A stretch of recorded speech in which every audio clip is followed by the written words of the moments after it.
Hello, good morning, good evening, good afternoon. This is Tassel. I am happy to be here again. Welcome to Mathify Analytics. In today's video, I'm going to talk about this beautiful function. This beautiful function, the exponential function e power x. And my question today is, why does the derivative of this function is itself? Why does the derivative of the exponential function e power x is itself? You may wonder why I'm raising this question.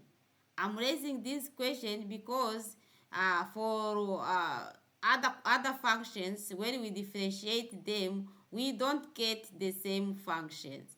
For instance, when we differentiate x squared, a function f of x which is equal to x squared, and we differentiate it, this is d, we differentiate it with respect to x, this is equal to 2x.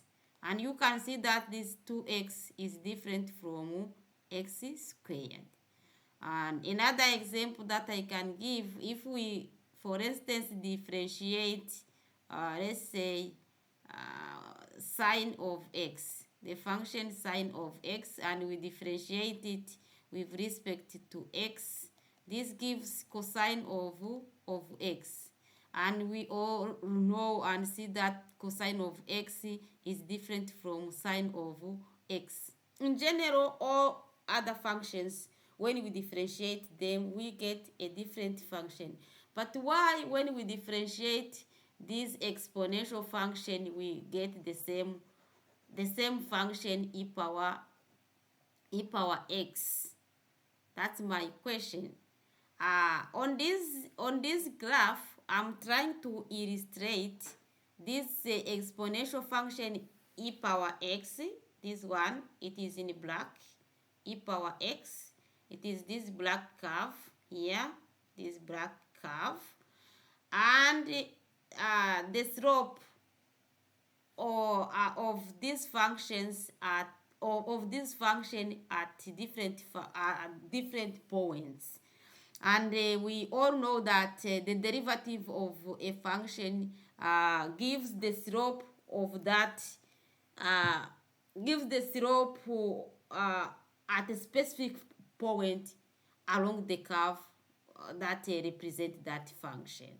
So it means that if we differentiate this our function here, e power x, and if we compute, let me try to write what I'm saying. If we take this function f of x equal to e power x, and if we differentiate it with respect to x, this is equal to e power x. And for instance, if we compute f derivative of this function, the derivative at the point x equal to 1, this is the slope. This is the slope of this function e power x at x equal to 1, and this will be equal to e power 1, which is equal to e power 1, which is equal to e, and e is approximately equal to 2.72. So on this graph, I'm trying to illustrate this thing. If I take, for instance, x equal to 0 here, this point at x equal to 0, and I compute f of 0. If I compute f of 0, I will get e power 0, which is equal to 1, and then I will get this point here, 0 1, which is exactly this point here. And again, if I compute f derivative of 0, also will be equal to e power 0, which is equal to 1. So the slope also will be here. That's why I'm showing here slope equal to 1. Yes. Again, if I take x equal to 1, I mean this point here, x equal to 1, and I compute its image, I will compute f of 1, and f of 1 will be equal to e power x, e power 1 in that case, which will be equal to this approximately 2.72, which I have here. Then I have this point here. When x is equal to 1, its image is 2.72. Again, the slope also will be 2.72. That's why I have this slope here to be equal to 2.72. And again, if I take, let's say, x equal to 2, and its image will be at this point, I have this point here. F of 2 is approximately 7.39, and the slope also at this point will be equal to 7.39. So why always when we take a point and we find its image will be equal to its slope, the slope of that function at that point? That was my question. So now let's prove this. Try to demonstrate why derivative of this function, exponential function e power x is equal to itself.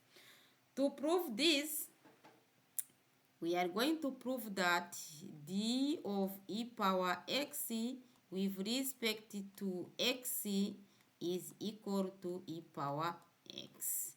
And to prove this, we will need two definitions. And one of the definitions that we will need is the definition of this number e. What is e?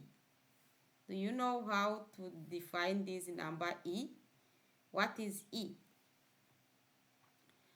This number e was defined the first time by this mathematician Jacob Bernoulli, and he defined it this way. He defined e to be equal to limit when n tend to infinity of 1 plus 1 over n power n.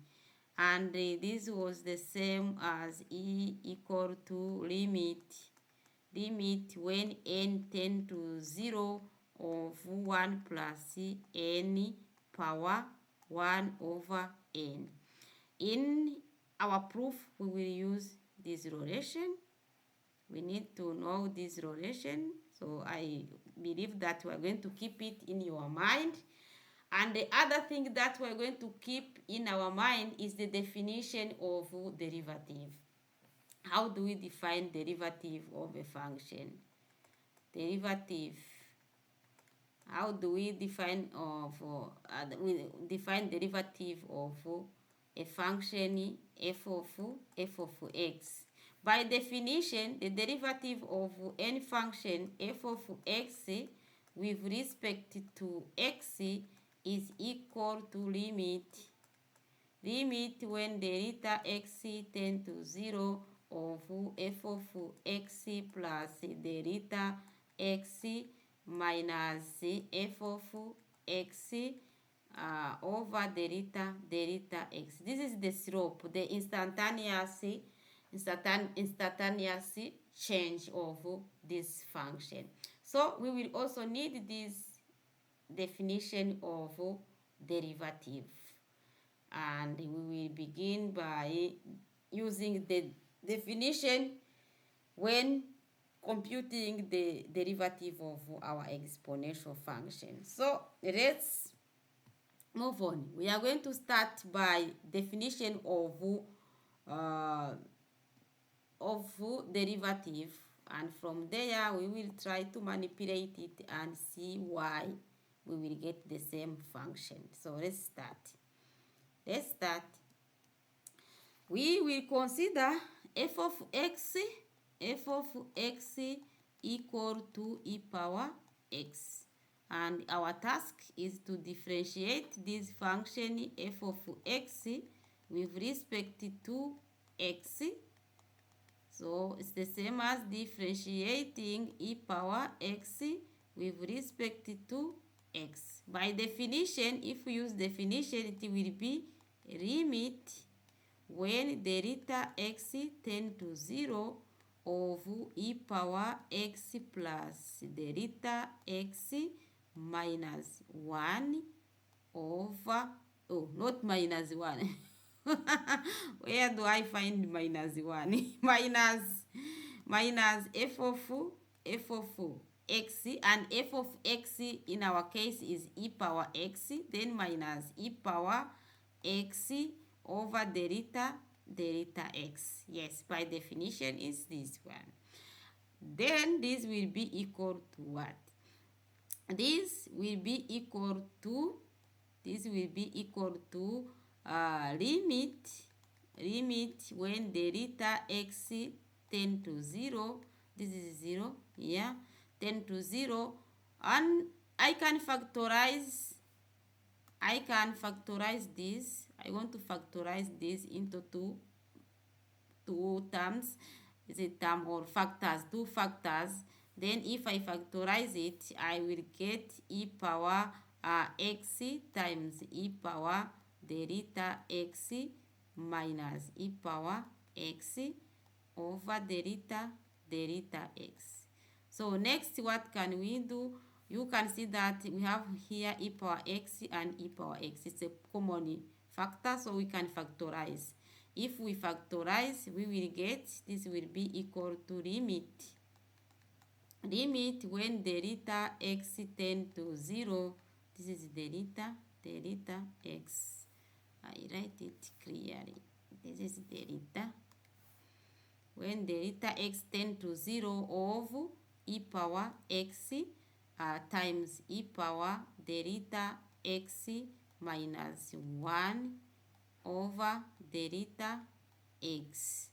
So as you can see, we are calculating the limit when delta x tend to 0.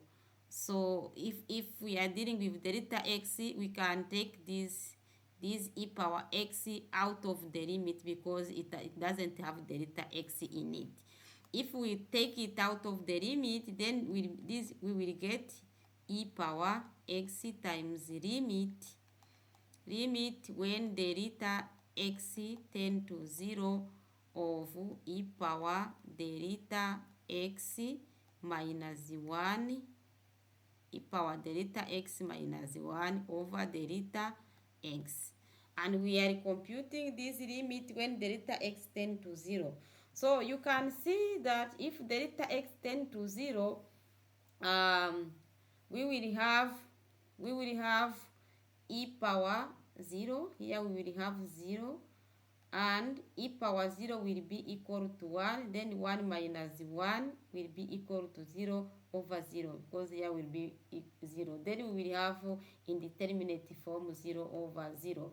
And we cannot overcome this indeterminate form because we don't know yet how to differentiate this one. This is what we want. We don't know how to differentiate this one yet. So what do we do? What we can do is to manipulate this fraction. We can manipulate this fraction. How are we going to manipulate it? We are going to let, I take this a little bit up. Yeah. We are going to let, if we let e power delta x minus 1 equal to n. We are letting this numerator e power delta x minus 1 to be equal to n. So if we let it to be equal to 1, you can see that we will get e power delta x equal to, I take this I take this minus 1 from left side to right hand side, then I will have 1 plus n. And you can see that if I apply ln here and ln here, I will get ln of e power delta x equal to ln of 1 plus n. And I think you remember this property that says that when we have ln of a power b, this is equal to b ln of a. And then we are going to apply that property. It has gone that property into here. If we apply it into here, we will get delta x ln of e equal to ln of 1 plus n. And we all know that this ln of e is equal to 1. So since it is equal to 1, we remain with delta x equal to ln of 1 plus n. Yes. So we will use this, and this one, and we will have to take them and replace them into here. This one up here, and this one at the denominator here.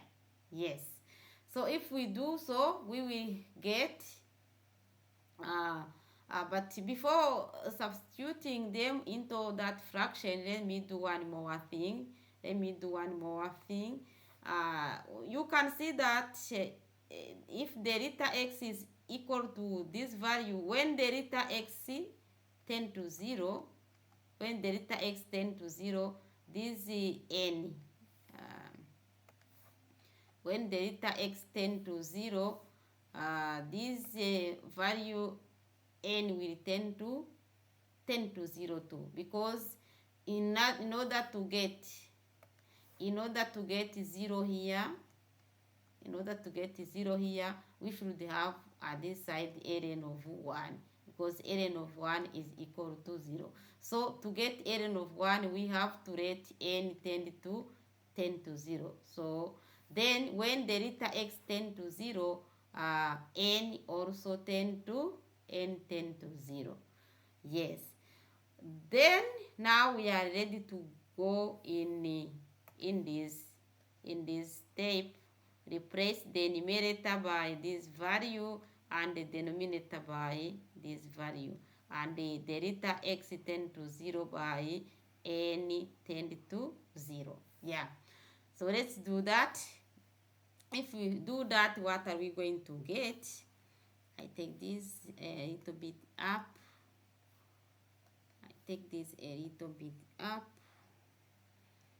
What are we going to get? We will get our derivative of e power x with respect to x. It was equal to e power x times, I'm rewriting what we have up there. It's e power x limit when delta x tend to 0 of e power delta x minus 1 over delta x. So let's go ahead and replace those values in here. Then we will get e power x times limit when n tend to 0 of e power delta x minus 1. We substituted it with n, and delta x became ln of 1 plus n. Yes, that's what we get.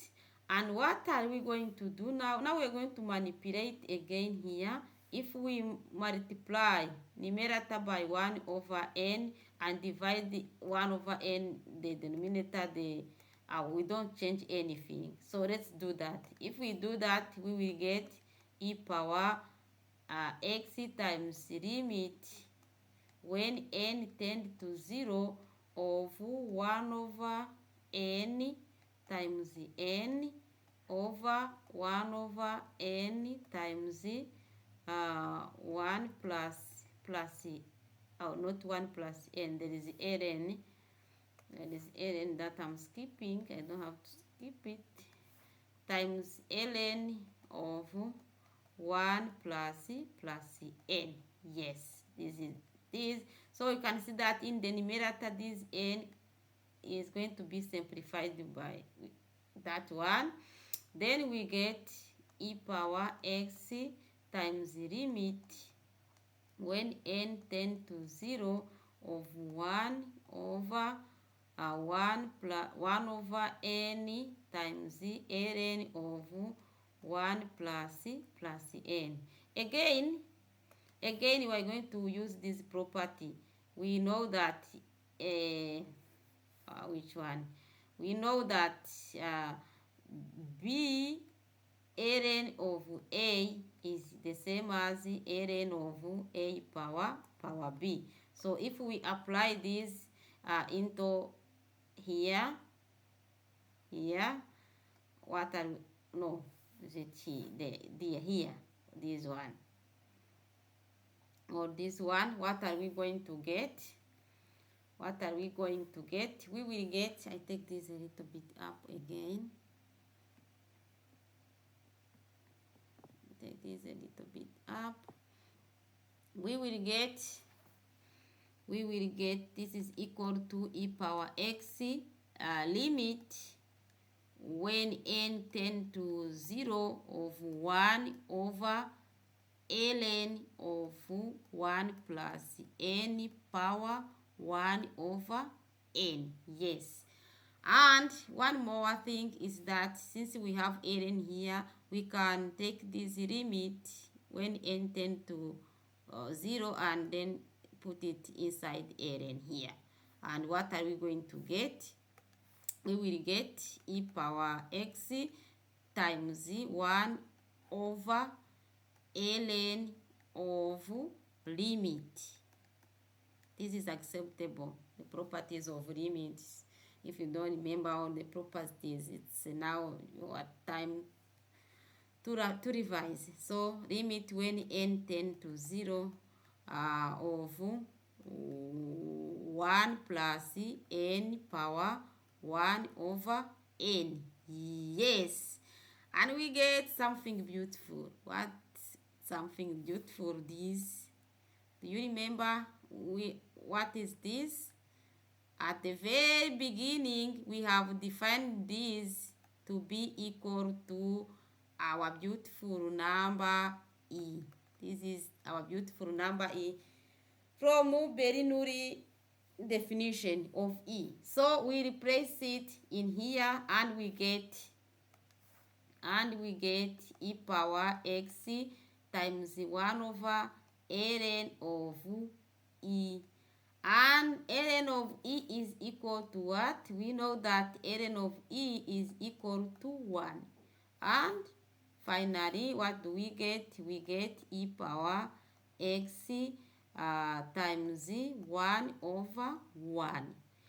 Yes, that's it. And then I am now allowed to write that d of e power x with respect to x is equal to e power x as required. Proved. Sure, that's it. That's why I think now you know why the derivative of this beautiful exponential function is itself. It is itself. The root is from the definition of Jacob-Bernoulli of this number e, and the definition of derivative of a function. I think you have learned something from this video. If you like the video, don't forget to click like and share the video to your network. if it's your first time to be on this channel, or if you have not yet subscribed, remember to subscribe if you wish to see more videos like this. Subscribe and turn on notification bell so that you will get notified anytime we upload a new video. That's it for today. See you next time. Bye. Ciao.